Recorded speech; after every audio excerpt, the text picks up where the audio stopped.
Жүректің аускультациясы. Жүректің аускультациясының негізгі ережелері шусыз, тыныштық жағдайда, науқас тік тұрған жағдайда немесе жатқанда сол жағына, оң жағына және де отырғанда немесе жүктемеден кейін түсіріледі. Біздің жағдайда науқас тік тұрғанда. Аускультация тыңдаудың негізгі 5 нүктесі болады. Бірінші ол митральды қақпақшадан тыңдау, ол жүрек ұшы түрткісінің пальпация жасау арқылы сол жерге сәйкес келеді. Бізде ол бұғана орта сызығы мен 5-ші қабырға аралықтан және де ішке. Бұғана орта сызығы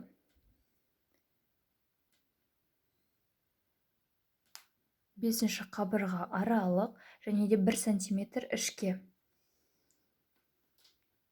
Жүрек ұшы түрткісіне сәйкес келеді. Қалыптыда бұл жерде 2-ші тонда тыңдалады және де 1-ші тон жақсы естіледі, қатты, ұзағырақ және де ұзақ паузадан кейін пайда болады. Келесі 2-ші аорта қақпақшасын тыңдау. Төстің оң маңы 2-ші қабырға аралықта тыңдалынады.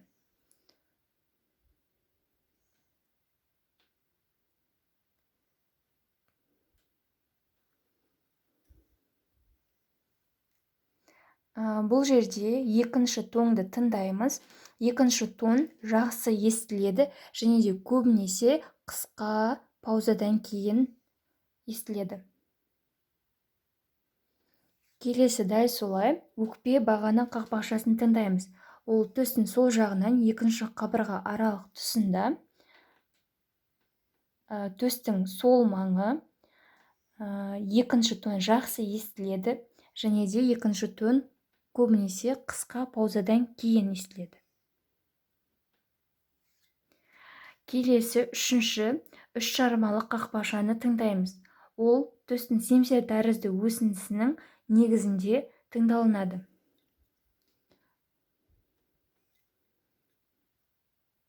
Бұл жерде қалыптыда 2-ші тон тыңдалынады және де 1-ші тон жақсы естіледі, ұзақ паузадан кейін пайда болады, қатты, жақсы естіледі және ұйқы артериясының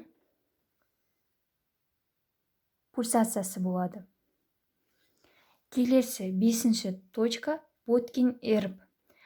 Бұл төстің сол қырында 3-ші қабырға, 3-ші 4-ші қабырғалардың жанасқан жерінде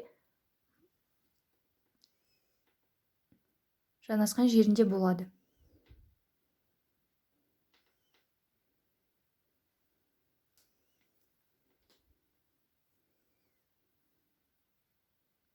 Қалыптыда 2-ші тон жақсы естіледі.